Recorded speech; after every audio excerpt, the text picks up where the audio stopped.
ಕಲೆಗಳಿಗೆ ಸೋಲ ಮರಳಾಗಬೇಡ. ನಮಸ್ಕಾರ ಸ್ನೇಹಿತರೆ.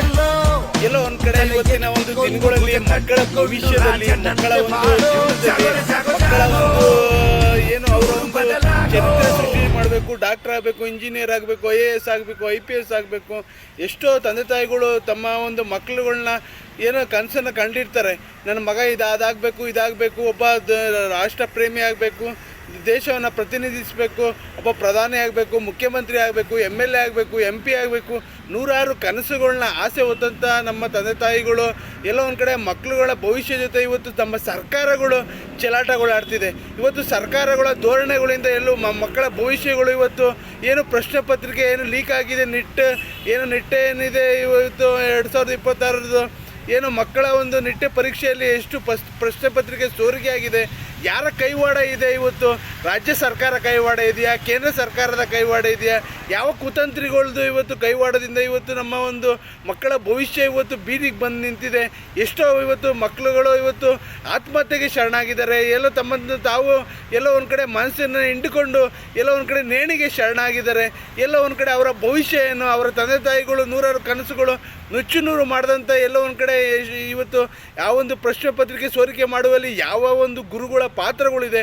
ಗುರು ಬ್ರಹ್ಮ, ಗುರು ವಿಷ್ಣು, ಗುರುದೇವ, ಗುರು ಮಹೇಶ್ವರ ಅಂತ ಹೇಳುವಂಥ ನಮ್ಮ ಒಂದು ವ್ಯವಸ್ಥೆಯಲ್ಲಿ ಇವತ್ತು ಗುರುಗಳು ಇವತ್ತು ಪ್ರಶ್ನೆ ಪತ್ರಿಕೆಗಳನ್ನ ಲೀಕ್ ಮಾಡಿ ಇವತ್ತು ಶ್ರೀಮಂತರ ಮಕ್ಕಳುಗಳು ಏನು ಪ್ರಶ್ನೆ ಪತ್ರಿಕೆಗಳನ್ನ ಲೀಕ್ ಮಾಡಿಸ್ಕೊಂಡು ಸಾವಿರಾರು ದುಡ್ಡು ಕೊಟ್ಟು ಏನು ಲಕ್ಷಾಂತರ ರೂಪಾಯಿ ದುಡ್ಡು ಕೊಟ್ಟು ಇನ್ನೊಂದು ಮಾಡೋ ಇವತ್ತು ಪ್ರಶ್ನೆ ಪತ್ರಿಕೆ ಲೀಕ್ ಮಾಡಿಕೊಂಡು ಶ್ರೀಮಂತ ಮಕ್ಕಳುಗಳು ಏನು ಪರೀಕ್ಷೆಗಳನ್ನ ಬರ್ದು ಅದರಲ್ಲಿ ಪಾಸ್ ಆಗಿಬಿಡ್ತೀವಿ, ನಾವು ಅದಾಗ್ಬಿಡ್ತೀವಿ, ಇದಾಗ್ಬಿಡ್ತೀವಿ ಅಂತ ಏನು ಆಲೋಚನೆಗಳು ಇಟ್ಕೊಂಡಿದ್ದು ಅದು ಎಲ್ಲೋ ಒಂದು ಕಡೆ ಇವತ್ತು ಕೊಳ್ಳಿ ಇಟ್ಟಂತಾಗಿದೆ. ಅವ್ರಿಗೂ ಸಹ ಎಲ್ಲೋ ಒಂದು ಕಡೆ ಇವತ್ತು ವ್ಯವಸ್ಥೆ ಏನಾಗಿದೆ ಅಂದರೆ ಇವತ್ತು ಒಬ್ಬ ಶ್ರೀಮಂತ ಮನೆಯ ಕುಟುಂಬದ ಮಗ ಆಗಲಿ, ಹೆಣ್ಮಗಳು ಆಗಲಿ, ಗಂಡು ಮಗು ಆಗಲಿ ಇವತ್ತು ವಿದೇಶಕ್ಕೆ ಹೋಗಿ ಅಲ್ಲಿನ ಎಜುಕೇಷನ್ ಮಾಡ್ಕೊಬಂದು ಲಕ್ಷಾಂತರ ರೂಪಾಯಿ, ಕೋಟ್ಯಾಂತರ ರೂಪಾಯಿ ಖರ್ಚು ಮಾಡಿ ಇಲ್ಲಿ ಬಂದು ಏನು ದಬಾಕ್ತಾರೆ.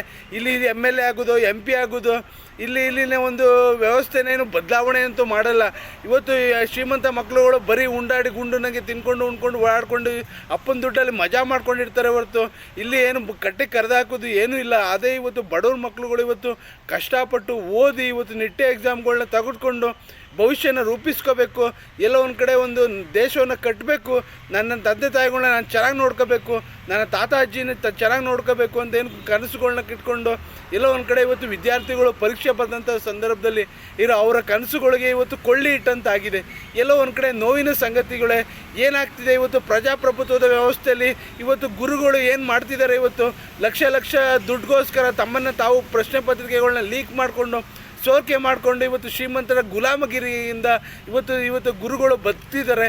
ಇವತ್ತು ಗುರುಗಳು ಅಂಥ ಗುರುಗಳಿಗೆ ನಾವು ಏನು ಹೇಳಬೇಕು? ಇವತ್ತು ಯಾವ ರಾಜ್ಯ ಸರ್ಕಾರ ಹೊಣೆ ಆಗುತ್ತೋ, ಕೇಂದ್ರ ಸರ್ಕಾರ ಹೊಣೆ ಆಗುತ್ತೋ, ಎಲ್ಲವೂ ಜನಸಾಮಾನ್ಯರಿಗೆ ಬಿಟ್ಟಿದ್ದು. ಎಲ್ಲೋ ಒಂದು ಕಡೆ ಇವತ್ತು ಸರ್ಕಾರಗಳ ಇಂಥ ಒಂದು ವ್ಯವಸ್ಥೆಗೆ ಪ್ರಶ್ನೆ ಪತ್ರಿಕೆ ಸೋರಿಕೆ ಆಗ್ತಿದೆ ಅಂದರೆ ಕಟ್ಟುನಿಟ್ಟಿನ ನಿಯಮಾವಳಿಗಳಿರುತ್ತೆ, ಆ ಒಂದು ಚೌಕಟ್ಟಲ್ಲಿ ಭದ್ರತೆ ಇರುತ್ತೆ, ಪೊಲೀಸ್ ಸರ್ಪಗಾಲಿರುತ್ತೆ. ಮತ್ತು ಯಾವುದೇ ಕಾರಣಕ್ಕೂ ಆ ಒಂದು ಪ್ರಶ್ನೆ ಪತ್ರಿಕೆ ಏನೋ ಒಂದು ರೂಮ್ಗಳಿಗೆ ಯಾರನ್ನೂ ಬಿಡಲ್ಲ, ಪ್ರವೇಶವಿರಲ್ಲ, ಅತಿಕ್ರಮ ಪ್ರವೇಶ ಇರಲ್ಲ. ಮೇಯ್ನು ಯಾರು ಹೋಗಬೇಕು ಅವ್ರಿಗೆ ಪ್ರವೇಶ ಇರುತ್ತೆ.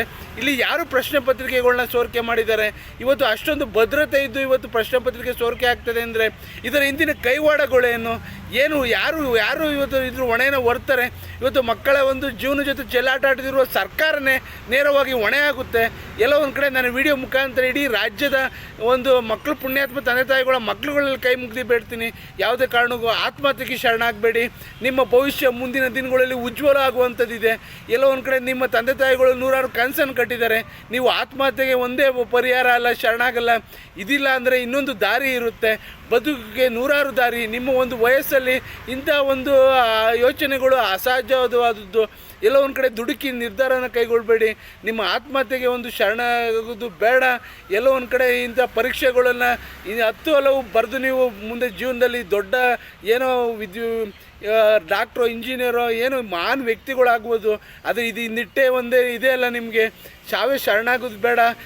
ಒಂದು ಬಾರಿ ಜೀವ ಹೋದರೆ ಮತ್ತೆ ಬರೋಲ್ಲ.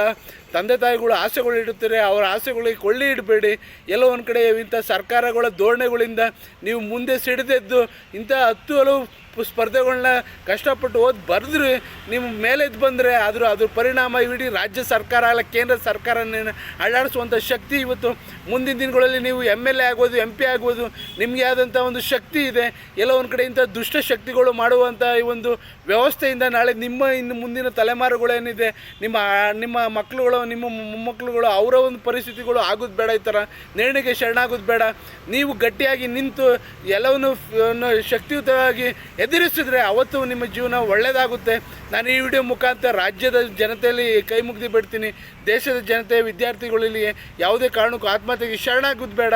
ಎಲ್ಲೋ ಒಂದು ಕಡೆ ಇಂಥ ದುಷ್ಟಶಕ್ತಿಗಳನ್ನು ನಾವು ಧೈರ್ಯವಾಗಿ ಒಗ್ಗೂಡಿಕೆಯಿಂದ ಒಂದು ಕೈ ಜೋಡಿಸಿ ಒದ್ದು ಓಡಿಸೋಣ. ಇವ್ರನ್ನ ಕಾನೂನು ರೀತಿನ ಒಂದು ಚೌಕಟ್ಟಲ್ಲಿ ಇವ್ರನ್ನ ನಾವು ಯಾವ ರೀತಿ ಶಿಕ್ಷೆ ಕೊಡಿಸೋಣ.